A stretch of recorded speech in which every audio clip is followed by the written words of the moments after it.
Welcome back to channel everyone. So आज मेरे पास है सर्वजीत भाई एंड ये मेरे दोस्त है बाइकर फ्रेंड। इनकी ये बाइक है, इनके पास एक बाइक नहीं 3-4 बाइक्स है, स्कूटर भी है, बाइक भी है। यामा फैन यस इनके पास 2 यामा की बाइक है, वो आपको मैं अभी दिखाऊंगा। एंड ये है निंजा 1000 SX 2020 में इन्होंने लिया था। सो कितना किलोमीटर चला है? 10,500। ये वीडियो में हम बात करने वाले हैं इनका जो ओनरशिप एक्सपीरियंस है बाइक के साथ। ऑलमोस्ट मोर देन 1 ईयर हो गया ना। 1 ईयर। हाँ, सो 10,000 किलोमीटर में आई थिंक आपको इन एंड आउट पता चल गया होगा बाइक क्या है, क्या इसका मेंटेनेंस है, क्या इसकी सर्विस कॉस्ट आती है। तो आगे तक देखिए वीडियो को आप। एंड जो लोग इसको लेने का प्लान कर रहे हैं उनकी हेल्प हो सकती है, बिकॉज ऑनर खुद अपना एक्सपीरियंस ये वीडियो में शेयर करने वाले हैं। So what do you do for living कि आप इतना बाइक अफोर्ड कर पा रहे हो? I am a software professional. तो हाँ, मुझे बाइक्स में इंटरेस्ट है।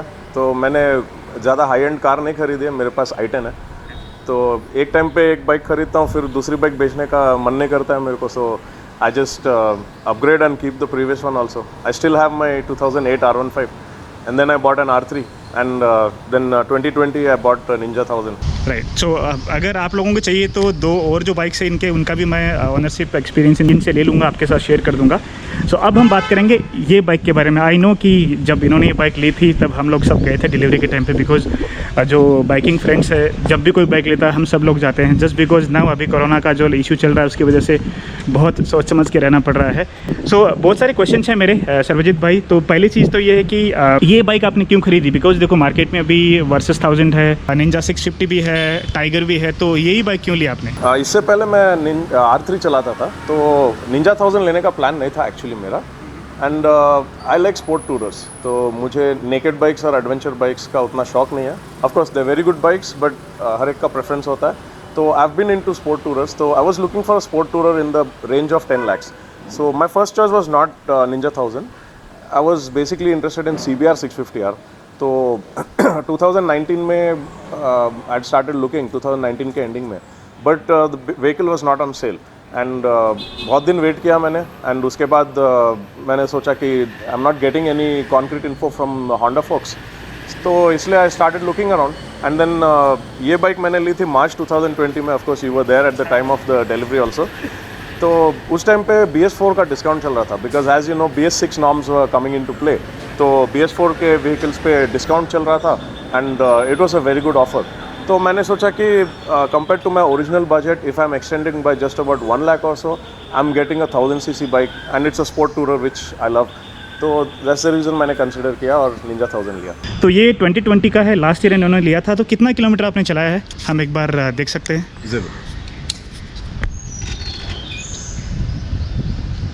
10,495। कितनी सर्विस करवा ली आपने? 2 सर्विस करवाया मैंने। तो बिकॉज ऑफ लॉकडाउन मैंने इसको हार्डली 7-8 मंथ्स चलाया। तो इन 7-8 मंथ्स में I have had 2 services, and service का एवरेज कॉस्ट रह चुका है 6 to 7,000। It includes oil change and oil filter of course. अभी तक ब्रेक पैड्स या क्लच या चेन किट कुछ नहीं बदला है अभी तक।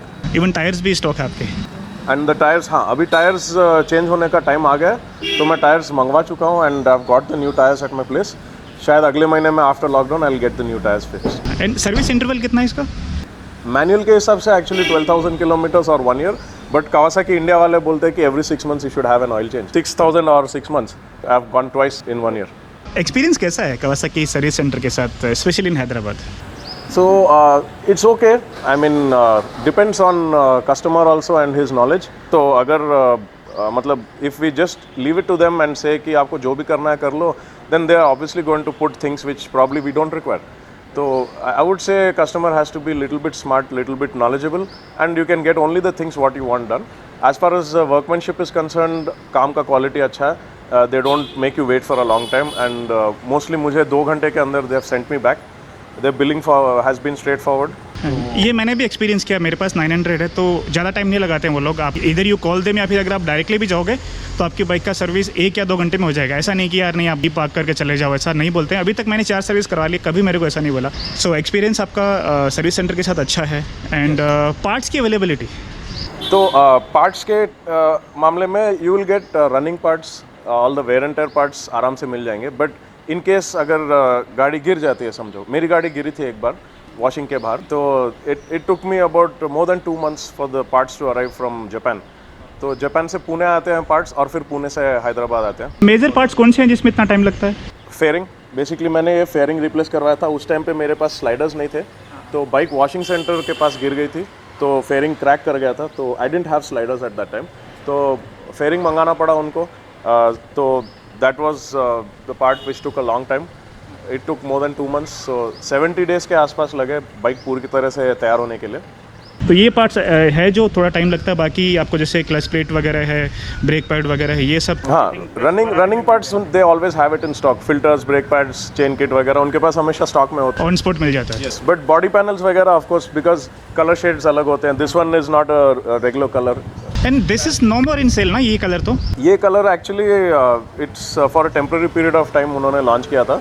तो I think other than mine there is only one silver coloured bike in AP and TS। Green black mix 2 colour हैं अभी ऑप्शंस। तो अब इन्होंने 10,000 किलोमीटर चला लिया है, तो थोड़ी सी बात करेंगे हाईवे राइडिंग के बारे में। तो पहली चीज़ तो है कि माइलेज सिटी एंड हाईवे पे, आई नो ये बड़ी बाइक्स लेने के बाद में माइलेज कंसिडर नहीं करना चाहिए, बट यस अगर आप 15 से 20 हज़ार किलोमीटर की राइड कर रहे हो या फिर इवन 5,000 किलोमीटर की राइड कर रहे हो, जैसे आप टूरिंग पे जाते हो, तो वो टाइम पे थोड़ा बहुत आपको बजट बना के चलना पड़ता है। तो माइलेज सिटी में आपको कितना मिलता है एंड हाईवे पे कितना? सिटी में मैंने एक्चुअली फुल टैंक तक मैंने चलाया नहीं कि इसमें चेक कर सकूं कितना माइलेज दे रहा है, बट हाईवे पे ऑफकोर्स मैं बता सकता हूं कि it's been giving consistently around 19 to 21 kilometers to a liter, and this is at speeds of 120 to 140। वैसे आपको एक चीज़ बता दूं, ये बाइक्स अगर लोअर स्पीड में चलाओगे ना माइलेज बहुत कम आएगा। मैंने 900 में देखा है बहुत बार, अगर मैं 80-90 से नीचे चलाता हूँ माइलेज बहुत कम आता है। अगर आप मेंटेन करते हो, जैसे मैं जब गोवा गया था तो 100 से लेकर 120 की स्पीड मैंने मेंटेन की थी, वो टाइम पे मुझे मिल रहा था ऑलमोस्ट 20+। तो इसका टैंक कैपेसिटी है 19 लीटर्स और 15 लीटर तक हम इसको चला सकते हैं। उसके बाद लो फ्यूल का साइन आ जाएगा, मतलब रिजर्व। तो 15 लीटर से मुझे ऑन एन एवरेज 300 किलोमीटर का रेंज मिलता है, so that's around 20 at the speeds of 120 to 140। और फर्स्ट करो अगर मैं इसको 100 to 120 के रेंज में रखूँगा तो I have seen a tank range of up to 450 kilometres. Of course that's including the reserve also, so that will take up the mileage to something like 23। Of course बड़ी bike खरीदे हैं तो हम लोग ज़्यादा स्लो नहीं चलाएंगे इसको, तो एवरेज एक 110-120 के स्पीड पकड़ के अगर हम चलेंगे तो 19 to 21 is good mileage that we can take and 300 kilometers before we refill on a longer ride. So आपने सबसे लंबी राइड कितने किलोमीटर की है ये बाइक पे? अभी तो बिकॉज ऑफ लॉकडाउन ज़्यादा लॉन्ग टूरिंग हो नहीं पाया इस पे, तो the max I have done is about 600 kilometres in one day. Easy cruising speed क्या थी आपकी? Cruising speed 120 to 140 or even above that, because bike is very stable, bike is very heavy and bike is built for touring, तो उसके कारण ऐसे मतलब कोई fatigue नहीं होता है। The seat is very well padded, so there is like no problem for touring. You don't need to use any kind of seat cushion or extra support. It's very very comfortable on the highway. तो एक shot में मैं 2.5-3 घंटे भी इसको चला चुका हूँ and I have not felt any pain in my body, and I think anybody will feel the same. हाँ, तो आफ्टर मार्केट सीट वगैरह कुछ लगाने की ज़रूरत नहीं पड़ती? कुछ ज़रूरत नहीं है। It's a very well padded seat. It's made with the intention of touring. तो all I have here is a seat cover that. Seat cover आपने कैसे लगाया? हाँ, सीट कवर लगा है, बट कोई और एक्स्ट्रा कुछ पैडिंग वैडिंग कुछ नहीं करवाया है। It's a very well padded seat as you can see. पीछे आपने ये लगाया, ये क्या लगाया है? ये एक्चुअली एक विएटेरा का सीटी बैग है ये, तो it straps on to the seat and मेरे सारे बाइक्स में रखा हुआ है मैंने, तो ये एक्सपैंड करता है and you can have some stuff you can store in it, like अगर आप अपने ग्लव्स वगैरह रखना चाहोगे या कुछ, जैसे आप 200-300 किलोमीटर राइड पे गए, नाश्ता वास्ता ब्रेकफास्ट वगैरह डाल के लेके जा सकते हाँ डाल के ले जा सकते हैं, या you know one change of clothes और समथिंग। हैं, बैठ भी सकते हैं इसके ऊपर। हाँ, when it is not in use ये एकदम फ्लैट हो जाता है और इस पे आप पिलियन भी बिठा सकते हो। तो this is a very very useful bag that I have purchase from Viaterra, और मुझे इतना पसंद आया कि I have put one on each bike of mine and I would suggest that everybody puts it, क्योंकि ऐसे बाइक्स पे हमको चीज़ें ऐसे हैंडल बार पे लटका के जाना अच्छा नहीं होता है, बिकॉज पहली बात तो सामान गिर जाएगा और दूसरी बात हमारा बाइक भी आउट ऑफ कंट्रोल हो सकता है, क्रैचेस वगैरह आ जाएंगे, सबसे मेन चीज़ वही है। और अगर यू नो कभी टर्निंग वगैरह पे कुछ सामान गिर गया, हम उसको देखते देखते शायद अपना भी आउट ऑफ बैलेंस हो सकता है, तो this thing is very useful. आप इसमें सब्जी वगैरह भी ले आ सकते हो अगर मम्मी ने सडनली फ़ोन कर दिया घर आते वक्त। कितने का आता है ये 1500 रुपये का आता है ये bag, and it has storage capacity of around 13-14 liters, just like a tank bag, but the only advantage being that it sits on the seat. तो एंड सबसे अच्छी चीज़ ये है कि इसके अंदर कुछ भी नहीं है तो आप इसके ऊपर पिलियन को बिठा भी सकते हैं। इसको निकालने की ज़रूरत नहीं है, you can make it flat, extremely flat. I will show you on my other bikes. तो हाँ, तो इनकी दूसरी बाइक जो मैंने आपको बताई वो भी आपको मैं वीडियो के एंड में दिखाऊंगा। I know this bikes are not made for top speeds, but you know sports category में आती है। जब आप ओपन हाईवे पे जाते हो तो 130, 140, 150 आप आराम से कर सकते हो। तो आपने टॉप स्पीड कितनी अचीव की है इसके ऊपर? मैंने 220 का टॉप स्पीड ट्राई किया है। Of course I don't do that very often, but एक बाइक ली है हमने तो, and we know it crosses 200, तो एक बार सोचा मैंने कि चलो देखते हैं कैसे जाता है और कैसे लगता है एट दैट स्पीड। तो मैंने 220 का स्पीड टच किया इस पे, एंड बाइक में तब भी बहुत ज़्यादा पावर बाकी था। आई हैव हर्ड कि it is electronically restricted at 259, तो शायद रेस्ट्रिक्शन ना होता तो वो 300 भी मार लेता। Of course in our countries I will never advise doing speeds of 180, 200 plus, because our traffic is very unpredictable. Suddenly सामने से कोई आ जाएगा या कोई कुत्ता बिल्ली आ जाए, तो it is not advisable to do such speeds. But comfortable speed आप मेंटेन कर सकते हो हाईवे पे 120 to 140, जो अपना लीगल लिमिट भी है 120, and you can ride the bike at 120 all day long, and आपको ऐसे लगेगा जैसे आप कम्यूट कर रहे हो सिटी में, स्प्लेंडर पैशन चला रहे हो 60-70 पे, ऐसे ही लगेगा 120, 130 पे। And the bike is made in such a way कि आपको कॉन्फिडेंस मिलेगा उस स्पीड पे, एंड आप लॉन्ग जा सकते हो। It's very stable also, extremely stable because of the weight, and the riding stance is also very rider friendly. तो ये it's a sports tourer, and ZX10R वगैरह के जैसे of course both are 1000 cc bikes, but there is a lot of difference in a super sport bike and a sport tourer. तो people who buy Ninja 1000 should buy it with the intention of touring on it, I would say. They should not buy it because it's a cheaper option to an R1 or a ZX10R. Because if they do that, sooner or later उनको लगेगा कि they're lacking something, they're missing out on something, and they will eventually upgrade or buy a sports bike instead of a sports tourer, and they won't be able to appreciate the sports tourer category. So आपने pillion के साथ कभी ride किया है इसको? हाँ, मैंने अपने दोस्तों को और सिस्टर वगैरह को बिठा के ऐसे लेके गया राउंड पे, and the pillion seat is very comfortable. तो इसको ग्रैब रेल्स भी दिए हुए हैं, so that the pillion can hold on. अच्छे बड़े ग्रैब रेल्स हैं, and the pillion seat is well padded. Of course 2020 Ninja 1000 SX में पिलियन सीट और राइडर सीट का डिज़ाइन भी चेंज किया है। They have added even more padding, but this is also very comfortable. So I felt that the Pillion always told me that they were more comfortable on Ninja compared to R15 or R3. Pillion is also comfortable, and international ads में हम देखते हैं कि they show two people. So it's Exactly. with the intention of two-up riding. Of course company से Panniers के option भी आते हैं, यहाँ पे स्लॉट दिया हुआ है, तो Panniers आते हैं इसके, they cost about 1 lakh rupees from the showroom. But they are color coded to the color of your bike, and you can use your ignition key also, the same key which you use. So अगर कोई serious है touring के लिए, 15-20 दिन का trip करना चाहता है विद अ पिलियन, कि पीछे के सीट पे सामान नहीं बांधना चाहता है, तो they can always go for the Panniers, which is a very beautiful looking accessory and a one time investment. And then you have crash guards वगैरह। These are not branded sliders, तो ये temporary मैंने लगवाया। So if you go for a branded Puig or RNG kind of things, you'll have to spend around 15 to 20,000 bucks for the slider, and it's very important क्योंकि ऐसे bikes के साथ क्या होता है, जैसे मेरी भी बाइक गिरी है, तो पार्किंग में या वॉशिंग पे ऐसे प्लेसेस पे सडनली आउट ऑफ कंट्रोल हो जाता है, तो you have a tip over situation. And I still remember आपने मेरे को बोला था एक बार टर्न लेने के टाइम पे भी बहुत दिक्कत होती है इसमें। हाँ, ऑफ कोर्स राइडिंग में जब शुरू करते हैं तो compare to a normal commuter bike, ये बाइक्स का टर्निंग रेडियस ज़्यादा होता है, एंड इनका वेट सामने की तरफ आता है, तो we have to change our riding style when we ride big bike. Even though मैं 20 साल से बाइक्स चला रहा हूँ और कई लाख किलोमीटर चला चुका हूँ, this bike had to taught me a lot of things, and I had to change my riding style to understand and get used to this bike. Correct. But after a few months you'll be used to the bike and you'll be able to handle it also very well.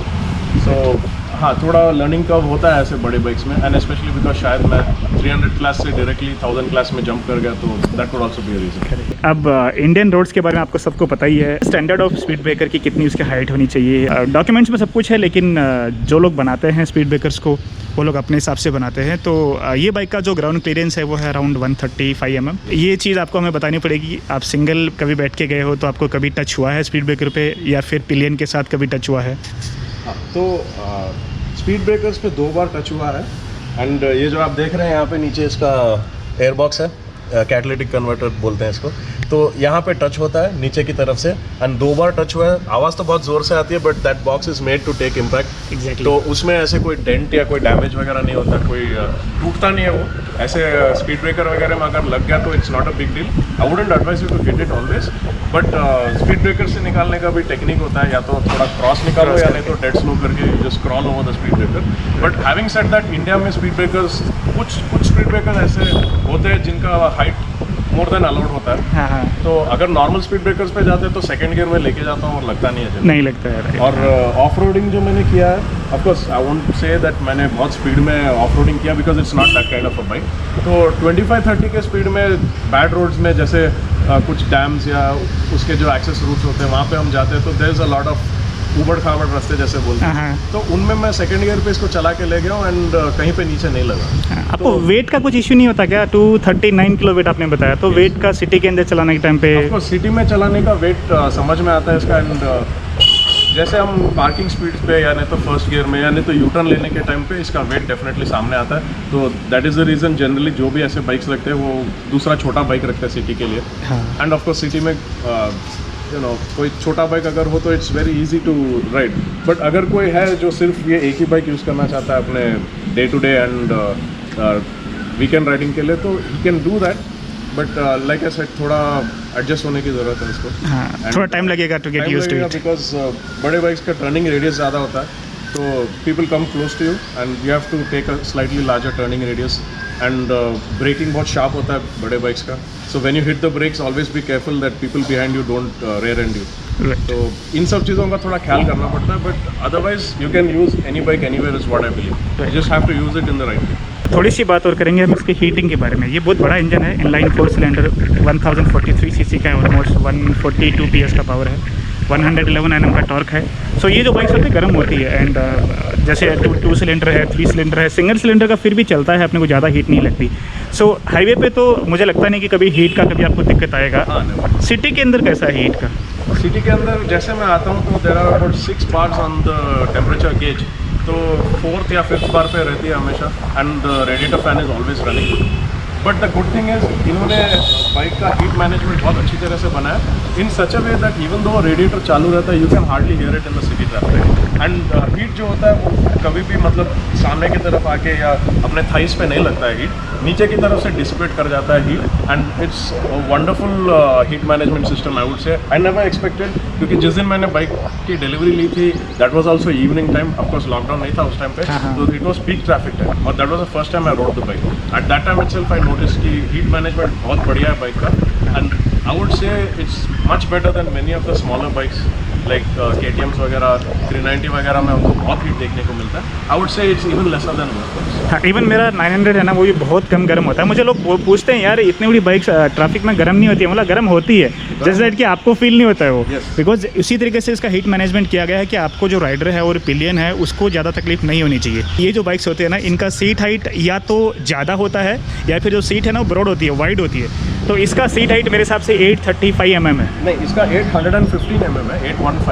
नया model जो Ninja 1000 SX है 2020 model, उसमें जैसे मैं बोल रहा था उसमें पैडिंग थोड़ा एक्स्ट्रा दिया हुआ है, तो इसका सीट हाइट हो गया है 835 mm, which is around 20 mm more than this. हाँ, तो इसमें आपको तो कुछ दिक्कत होती नहीं होगी ना? मेरे पैर दोनों नीचे पहुँचते हैं, मैं अराउंड 5 फुट 8 इंच का हूँ, तो मेरे दोनों पैर नीचे पहुँचते हैं एंड फ्लैट रहते हैं ज़मीन पे, and this is something I would always advise anyone कि कभी ऐसे बाइक मत खरीदो जिसमें आपका एक पैर हवा में है। तो कहीं ना कहीं टूरिंग पे जाओगे या रोड ऑफ रोड जाओगे तो ऐसा सिचुएशन आएगा जिसमें you have to put your foot down to stabilise the bike. Of course अगर बाइक एक एंगल के आगे झुक गई है तो आप उसको पकड़ नहीं पाओगे। तो बट एटलीस्ट नॉर्मली राइडिंग के वक्त आई वुड से कि always buy a bike which you have both your feet planted flatly on the ground. तो इस वाले बाइक में I found my feet are flat on the ground, तो I said it's okay. अगर इससे ज़्यादा होती हाइट या अगर मेरा हाइट इससे कम होता तो I would have probably looked at something else. So जो नॉर्मल हाइट अगर 5.6 5.7 है तो आराम से इसको चला सकते हैं। 5'8" and above I would say is the minimum height to ride this bike. Specially the newer one. So अभी हम एक काम करेंगे, सर्वजीत भाई आप बाइक पे बैठ जाइए so that it will be easy for you people to understand.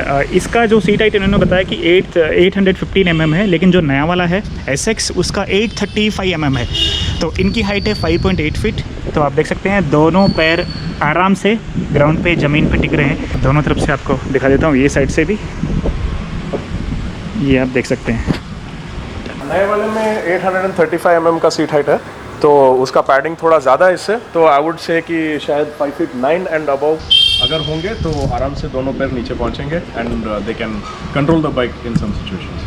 Touring वगैरह जब करते हो ना तो आपको बहुत सारा सामान बाइक पे लेके जाना पड़ता है, चाहे वो बाइक हो, चाहे वो कार हो, चाहे कुछ भी हो। तो ये बाइक में जैसे आपने बताया कि पैनियर्स वगैरह लगाते हो तो आपको ऑलमोस्ट 1 लाख रुपीज़ देना पड़ेगा अगर आप कंपनी से लेते हो।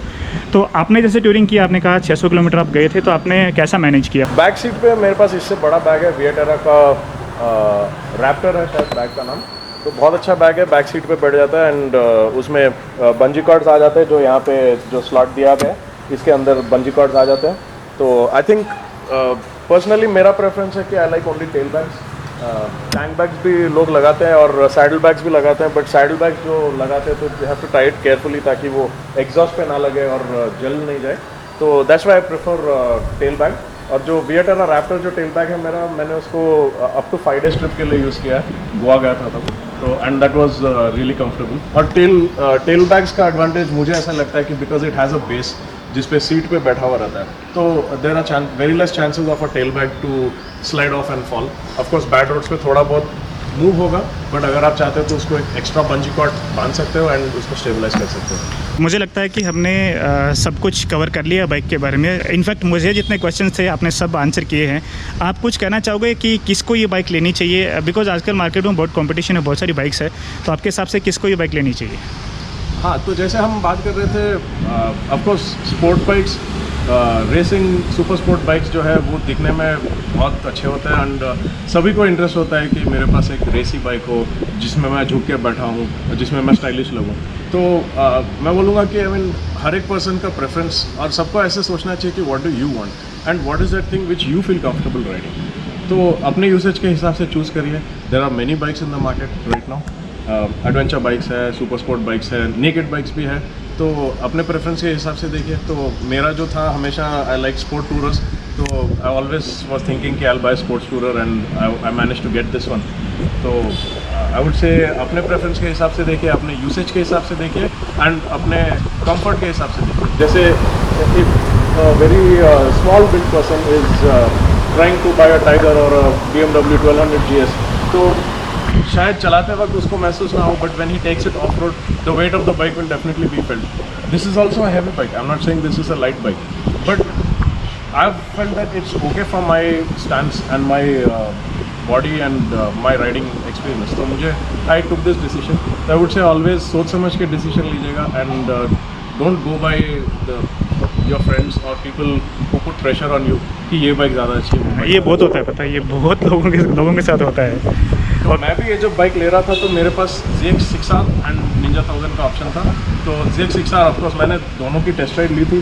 ZX 6R is a very thrilling bike to ride, but मैंने सोचा कि मैं जब जाता हूँ मैं मिनिमम 200-300 किलोमीटर चलाता हूँ हर बार मैं जब गाड़ी निकालता हूँ, तो मुझे नहीं लगा कि ZX 6R is a bike which probably I will be that comfortable riding for longer durations. तो that's the reason I made the choice of Ninja 1000। तो always choose according to your preference and according to your capability is what I would suggest. अभी अपन क्या काम करेंगे, इनकी जो दूसरी बाइक्स है वो भी आपको हम दिखाएंगे।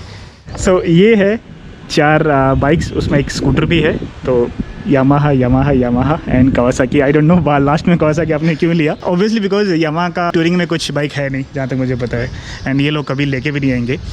सो ये है R3। सो सर्वजीत भाई हमें बताइए कि ये कौन से ईयर का है ये एंड कितना आपने 2015 चलाया? के R3 है, फर्स्ट मॉडल नॉन ABS 15 का। 2015 अक्टूबर। हाँ ये वाला है। सो ये कितना चला है? अराउंड 42,000। 42,000। एंड दिखने में यार इसका तो कोई जवाब नहीं है, लेकिन पता नहीं अब ये लोग लॉन्च करेंगे वापस या नहीं। आपको क्या लगता है, लॉन्च करेंगे? हाँ डेफिनेटली करेंगे।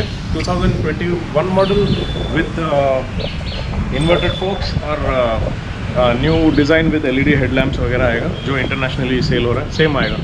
लॉन्च होना चाहिए यार। एंड ये है R15 2008 का। 2008 ये फर्स्ट मॉडल है, वर्जन 1। कितना चला है? ये मैंने 75,000 चला। 75,000। अभी तक कुछ काम नहीं आया गाड़ी के? अभी तक क्लच भी ओरिजिनल है इसका, कुछ बदल। क्लच भी ओरिजिनल है? हाँ। देन वी हैव कि ये क्या है, रे है क्या ये? ये मेरे सिस्टर की स्कूटर है। अच्छा। तो वी डिडंट नो दैट वो भी यामाहा चूज़ करेगी, बट उसको ये रे स्कूटर रे जेड पसंद आया, तो ये 2014 एंडिंग की है। ये अराउंड 20,000 किलोमीटर चल चुकी है। मेरी सिस्टर यहाँ रहती नहीं है, बट वो जब विजिट करती है तो चलाती है इसको, और मैं आसपास घर के आसपास को चला लेता हूँ। हाँ, देखो इतना बड़ा बाइक वाला भी ये चलाना पड़ता है, बिकॉज आपको पता है सिटी के अंदर ये कंफर्टेबल है लेकिन आप उतना अच्छा हैंडल नहीं कर पाओगे। तो छोटी स्कूटर या बाइक रहना ज़रूरी है। तो इनके पास तो एक नहीं 3 है, इसके बारे में हमने बात कर ही लिया है। So thank you so much once again, and please say thanks to him in the comments box. Thank you so much once again. And अगर आपको वीडियो अच्छा लगे तो प्लीज़ लाइक ज़रूर करें। कुछ भी क्वेश्चंस आपके हैं तो मुझे आप नीचे कमेंट बॉक्स में मेंशन करके पूछ सकते हैं, या फिर आप मुझे इंस्टाग्राम पे भी पिंग कर सकते हैं। इंस्टाग्राम आईडी है बाइकर प्रकाश चौधरी, आप मुझे वहाँ पे पिंग कर सकते हैं। I will see in the next video. Bye bye, take care.